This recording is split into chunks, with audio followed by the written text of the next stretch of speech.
we are all about the Millionaire Real Estate Agent book. And if you're like me, this can seem like a daunting kind of read. This book, if you're not familiar with it, you're on our Facebook group, you're watching this recording later, you need to get on this book. They have it in Audible, they have it on Kindle, they have it printed. I have the leadership version where it's bound like this and it's got the tabs and things. I first read it when I became an agent here, and I read it like straight through, like every night I read a little bit, and it was a lot to take in. And so what I want to do though is, of course, we have it as the base of all of our teachings. Of course we have it. You see it probably when you don't even realize you're seeing it. All over the place here in the world of Keller Williams and our training and content. But I want to take it, just a few minutes at a time and kind of break it up so that it can be something that is easily digestible and easily utilized in your business, right? And so I want this to be a conversation. I don't want it just to be like a presentation, because trust me, it is better when we all talk together. If you're on the Facebook group, I can't monitor that. So I would love for you to join the Zoom. The link is in my post from earlier today. But anyway, I wanted to start with the MREA and start with one of the models. There are 5 models, and I'm going to type it in the chat box, an easy way to remember it. An easy way to remember the 5 models are ELBOW. So you have the economic, the lead generation, the budget model, and the organization model. Typing. And then the expansion. So those are the 5 basic models that you're going to see in the Millionaire Real Estate Agent book and taught throughout Keller Williams. The expansion is new, and you don't see that in this copy of the publication, but the newest one coming out, you will see some of that expansion. And we're very lucky here that our operating partner is part of an expansion team, and so we're pretty familiar with the idea of that. There's a lot that goes into the ins and outs. Today, I want to start with probably the most basic and easiest to understand, and if you don't do this, you don't have a business: lead generation. And I'm going to read a quote from page 135 this morning. It's titled "Playing the Numbers Game." Highly successful real estate agents will tell you that as far as lead generation is concerned, the quality is in the quantity.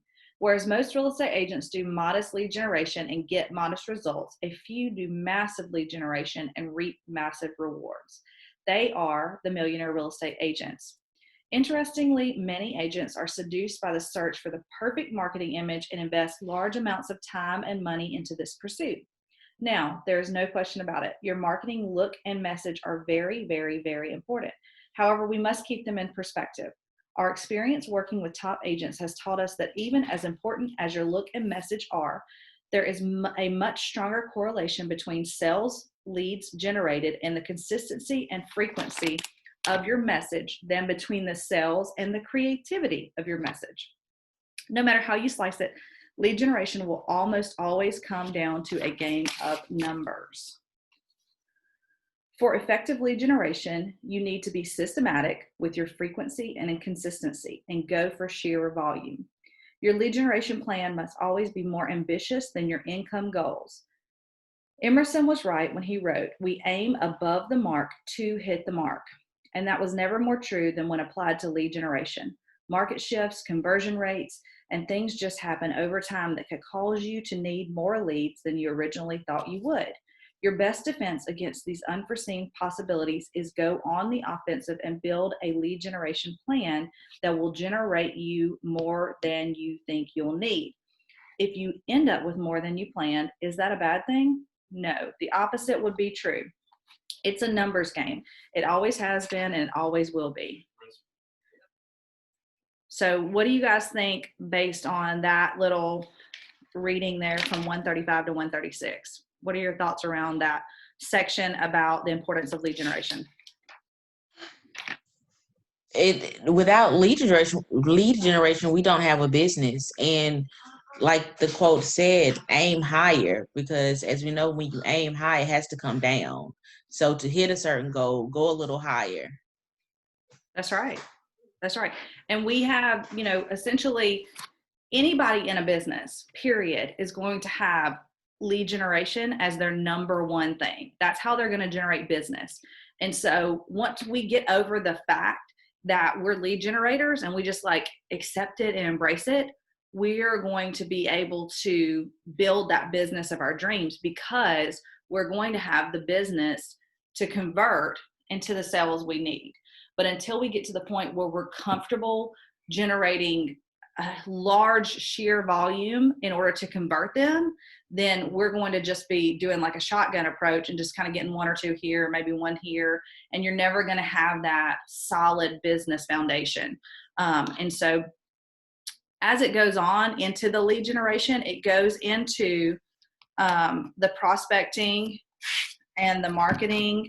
It goes into the strategic model for generating leads, where you go from, your the target here. It's on page 137. If y'all can see that. And it goes in from the move your people into your inner circle. So you're moving the general public into your allies, into your support group. And the touches and the programs that you put the people on based on where they are in your database, that's going to move them forward and help that conversion. And we've had several conversations around converting leads, around 36 touch, and all this comes into the lead generation model. And so on page 138 of the Millionaire Real Estate Agent, it goes into the types of prospecting and marketing. And if you've taken the Ignite 2.0, we dive really deep into this. We have a whole session on the lead generation model. And the prospecting, of course, is that proactive and that direct, that face-to-face. You could run into somebody and you can do business that day. That is prospecting. Marketing is more of something that's going to take time. It is more indirect. It is eventually can cultivate into mind share, can cultivate into business. It is more of the long term. So one thing I want to talk about in lead generation, and something that's very important that I think is a misstep sometimes, and I know it was for me, but the scripting, getting confident and comfortable in what you're going to say and knowing what's going on in the market is going to make the biggest difference as you lead generate. Myself, I was uncomfortable with lead generation because I was uncomfortable with the words and the language I was using. The more and more I embraced scripts, learning them through either Ignite or the Bold classes, or listening to top producers and how they were having conversations, that changed what I was saying, and it made it more fruitful, dollar productive conversations. And the more confident you get with what you're going to say and how you're going to say it, the more conversion you're going to see. So, for instance, it says you may already be attending social and community events, but you may not be focusing on lead generation while you're there. As you're comfortable talking to people and they say, how's the real estate market? Well, when you're more confident, you know what's going on in the market, instead of going good, which was my, what I did personally. This is just me being transparent. I'd be like, good. Now you can say, what do you say when somebody asks you what the market's like right now? I pretty much tell them that, hey, we have plenty of buyers. We're looking for sellers. The market, real estate has not stopped. It's just that we're looking for sellers. We need more inventory. Perfect. And that's going to be so much more productive in having somebody want to be in a business relationship with you, Shacarol, than me going, good. I'd be like, okay, great. Well, this girl has no clue what she's talking about. But when I sounded educated and I know what's going on in the market, and I'm able to help come from contribution and say, hey, this is what's going on. Do you know somebody? That's going to fill the conversation, and that's going to help that lead generation. It's going to be more natural. And so as you're doing that throughout and you're just having conversations, not to be that salesy person at a party that just really everybody's like, oh my gosh, she's here again. but just as natural conversation comes up, you know what to say. And that's where it becomes, the scripting becomes comfortable to you. And Katie, I wanted to add, as a new agent, just being a part of a lot of these meetings, that has helped me to figure out what to say. In the meetings, I've heard Shakira say, hey, it's definitely a seller's market, and I'll use that kind of terminology, and that has already gotten me a new client. So I'm so excited about that. And just anybody coming in, the more you're able to participate in these type of meetings, it helps to, I guess, build your confidence in what you're saying to other people as you're lead generating. Perfect. I love that, Sheree. Thanks for sharing. It's a lot, guys. If you're new and you're coming in, it is like literally having a fire hose on you. And so that's why the different gatherings, meetings, trainings, and things, that's to acclimate you and to help bring value to you. It's not to add to the overwhelm. Okay, we don't want operating in overwhelm. We want to have clarity in what we're doing, and so that when you go out and you're in the public, you're lead generating, you're creating your business, that you're comfortable and confident doing so. We've talked about this in the 36 Touch. If you have not watched the video with the Peters Company, it's in our YouTube channel. The Peters Company covering their 36 Touch, they break down how they do that. And Aubrey Bailey does one on how to become a referral machine, and that's based on touching and lead generation. We've had a lot of phenomenal guest speakers this year that you can kind of go back and reference to, but essentially it's all based on this lead generation model. And on page 139, it says, create a written plan on how you propose to attack the areas of lead generation over the course of the next 12 months. Set aside time for that task and chip away at it every week. It's not that you have to come up with a phenomenal lead generation plan today and apply it for the next, but sit down some time, concentrate on it, look ahead, and reflect on it so that you can take time to create what you need to create and then go out and do a little bit along the way. It's going to be vitally important that you set time to do that. It goes through talking about your target group. Those are the people that you haven't met and don't know, but it's not necessarily the general public. That's the people that you want to target and get business out of. Your met group are the people that you already know because you've met them in person or on phone, or at this day and age, kind of that social media, you've known them. The goal with your Met group is to create a tighter group so that you can do a more direct marketing campaign to them and build really strong relationships. Relationship is going to be a word that you see a lot in the Millionaire Real Estate Agent book because we are in a relational business and we are relational to transactional company. It's not just about the transactional business. It is about creating relationships that are lasting, and you want to have forever clients, and you do that by building a solid relationship. And that's how you get people that refer you as well, because they then trust you and they have a good relationship with you, and so they're going to refer you to others. Your allied resources is the center of that target, and that's really a select subset of your Met group. These are people that you expect to do business with or have sent you leads. And so as you're listening to top producers and top agents talking about their VIP group, their MVP group, they'll name this group of individuals and do special things for them throughout the year, because those are the core group of people that send them leads every year.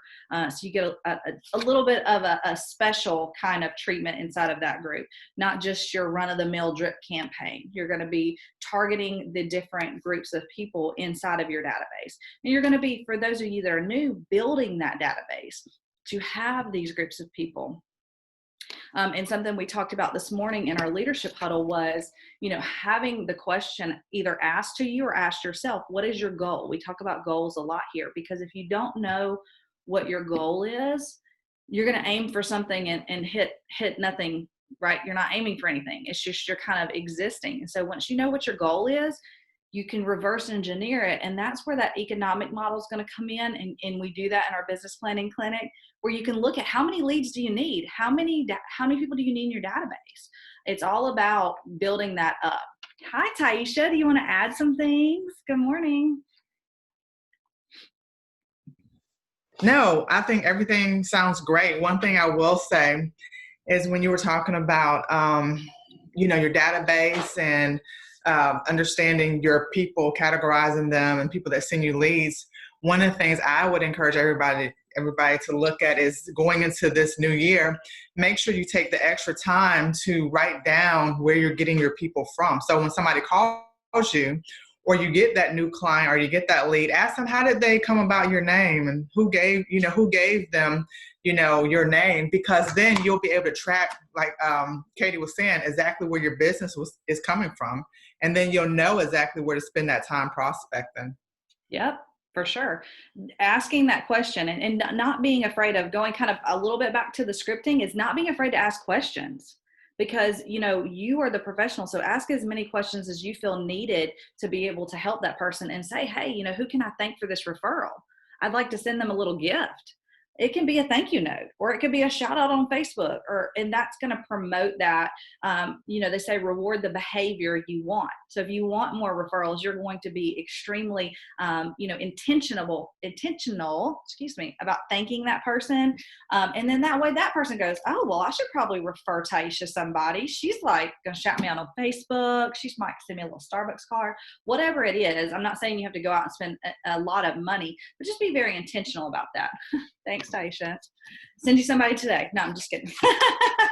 And that's where the lead generation model, I wanted to start there, and just make this book that may seem so much. It's not a novel. It's more of a tactical manual. And when we have agents go through Ignite, it really helps too to kind of break down. It's 1 hour kind of sessions on things, and it all comes from the Millionaire Real Estate Agent. That may be something that you guys don't know. And it's been very helpful. As you can see on mine, I've got little tabbies, and I've got highlights in different colors. And Taisha, I'm sure yours is all like covered and beat up. Yeah. It's because it's valuable. And so let me go a little bit further into these groups. Okay. So you can call these groups whatever you want to. And the good thing about Command and any CRM you're using is you can tag them, right? But these are kind of essentially the framework. You have the general public, you have your target group, you have your MET group, and you have your allied resources. And so this is going to represent the total population of the leads that you're trying to generate.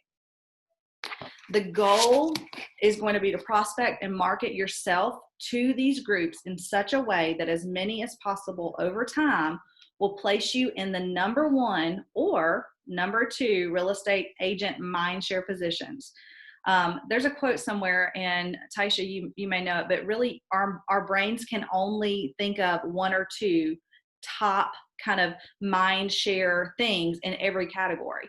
And so we as real estate agents, we want to be 1 or 2.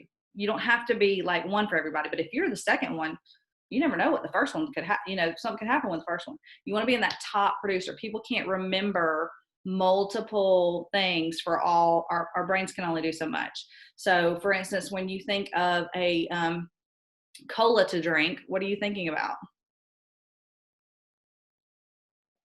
Coke. Or Sprite. Okay, but you're not necessarily going with, well, there's RC Cola and there's Mr. Tom's Thumb, cola beverage. You're just going to kind of go with the top 2, right? We want to be in the top 2 real estate professionals that our people know, because that's going to do what we need it to do. It's going to lead to conducting immediate business and future business. And don't underestimate the future business. If you plan on being in this business for the next up 10 years, then you're going to be willing to work with somebody that says, I'm really thinking the next year. What we miss out on is really following up and nurturing that person to get them to the point, right? If you're going to be in the business for the next 10 years, somebody that says they're going to buy or sell in the next 6, 8, 9, 12 months should not bother you. You just put them in your database and touch them accordingly. That should not be like, oh man. You'd be like, yes, I'm going to have business next year. That's what you should think, right? So don't underestimate your leads. And so inside of page 141, there's a figure on generating referral programs and kind of all of that. It's more of a tactical touch to this. That Aubrey Bailey class with how to become a referral machine, it's going to make the light bulbs go off. So go back to that on our YouTube channel. He was brilliant in kind of sharing what he does and touches along the way to create referral partners out of everybody that he comes across. And it helped him build a $25 million business based on those referrals. And so not saying don't use this, but this is kind of a like, oh, what do I do? Step one and then step two. Go and kind of listen to someone else who's doing that. It's going to make a lot more sense and help you apply that. After prospecting and marketing, of course, you're going to set up your database and feed it. We talk about this a lot. We have a preferred database in CRM and Command. You're welcome to use whatever works for you, although, of course, compliance has to go in. But it does have a lot of features inside of there that's going to help you touch your database. We did a Smart Plan workshop last week, and I think that that really helped familiarize the agents with, hey, you can click this simply, or it'll remind you to call somebody. Just be sure that during your lead generation time, you are putting people into a system and not just trusting that you're going to remember to call somebody, or because you're not. We're all human. We all have a lot going on. I'm not going to remember to touch my favorite 100 people, systematically every 90 days and send them emails just manually. So let the technology help you in that. And then you're going to systematically market to your database. And there's a lot of the programs, and that's what we're talking about with the Smart Plans, of course. And we have the 36 touch, which in this original MREA, it references the 33. But honestly, if you're doing 33, you're going to be doing a lot better than doing 0. So 33, 36, 19, something. Please be sure that you're systematically touching your people and that your message is clear that you are here to help them with their real estate needs. And there's a lot of ways people break down and how they do that. And if you're in any of the Facebook groups, any of the lab coat agents, or the any of Keller Williams kind of things, pivot, shift ahead, you're going to see people doing these touches and these things. And, I'm a believer in the rip off and duplicate. So if no one in your market's doing it, great opportunity for you to do it if you think it's a great idea to do that. And then, of course, we talked about the economic model. And if you've done the business planning clinic, you set your income goal and then reverse engineer it by how many transactions you need. And to go further with the lead generation model, you reverse engineer that to how many leads you're going to need. And that's something important to do. If you have 0 people in your database, start with 100. How can you get to 100? And how can you do a little bit every single day to get to that 100 people? And then just build from there. You don't have to come up and be like, oh gosh, I need 2,000 leads. Start small, right? And if you think, God, 100 people seems crazy, go to your phone, go to your contacts, go to your social media followers and friends, start there, because you know more people than you think you do. And you have a sphere of influence that you're probably not touching, and you're probably not really reaching out to the way you could be doing that. And that's really all I had today. What do you guys have? You'll have any feedback or ahas from our lead generation session? I would say two things I was thinking about while you were talking. One, when you talk about people that are looking long term, like I said, never look them over. I always think about the story Taisha always told us about. The first person she called, just bought this year, but she still hadn't bought, but she had sent you so many. But she has sent her so many referrals because she's kept in touch. And 2, I don't know who's all taking bold, but they gave us a list of people that we don't even think about adding to our contacts. I didn't think about adding my doctor or my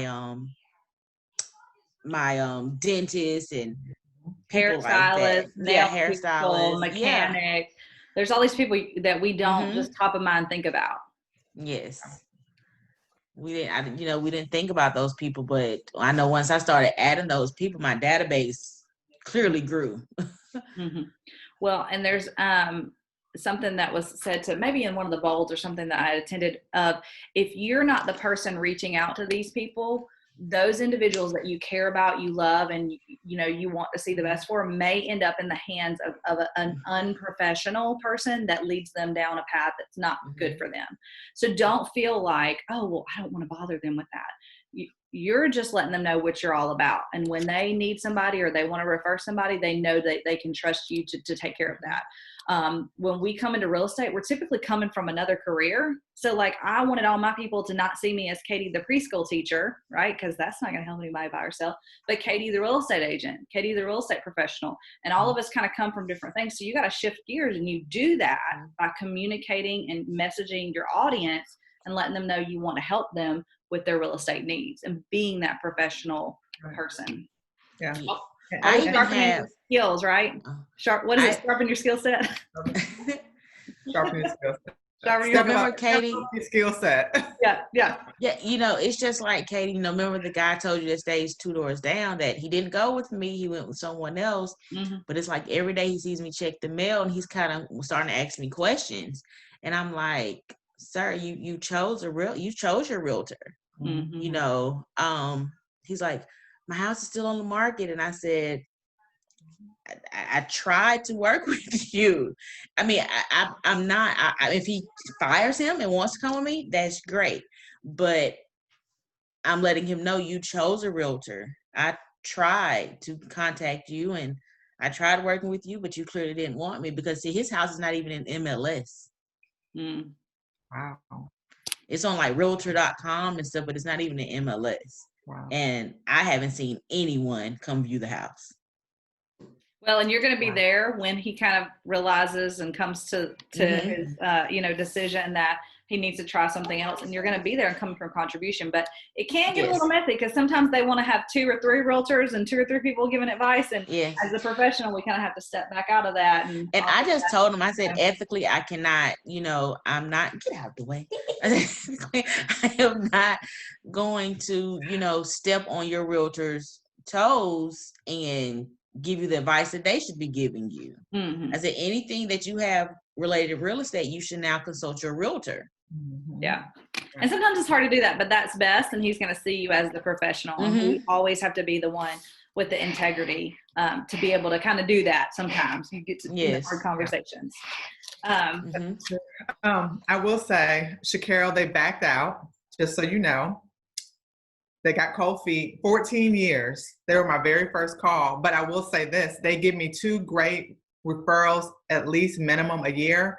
I've probably sold every bit of 20 people homes off of them, off these last several years. So I don't mind, like you said, it's just all about, I keep on touching them, and they send me referrals because they know that I'm willing to stick with somebody.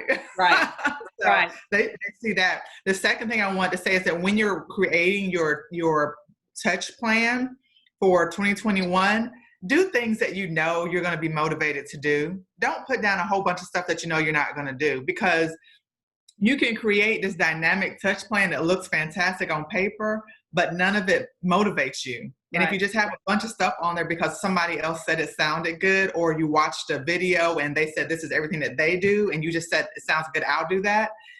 If it doesn't motivate you, you're not going to do it. And so that in that way, it's not going to be beneficial to you. So kind of like Katie said, you might only have a couple things that you do, but if you're motivated to do them, then they're going to work for you, versus you having, a 42 touch and you do 2 things on there. Maybe you just have a nice little 15 touch, but you're motivated to do everything on that list that you put down. So remember, you got to put stuff that you're motivated to do. Don't just put stuff that you see other people doing or stuff that other people are good at. Make sure you spend time figuring out what it is that's going to motivate you to get out there and work your business. And it needs to make sense with your personality too. Don't throw some random things and go, oh, I'm going to do all these events and this, that, and the other. Events are important, but you don't have to throw like a grand ball or anything like that to really be effective. It's the one-on-one relationship that you're trying to attain. That's what you need to keep in the forefront of your mind, that's what you're trying to do, is that build relationships with as many people as possible. And so they don't all have to be best friends, but you all want them to think about you when they think about real estate.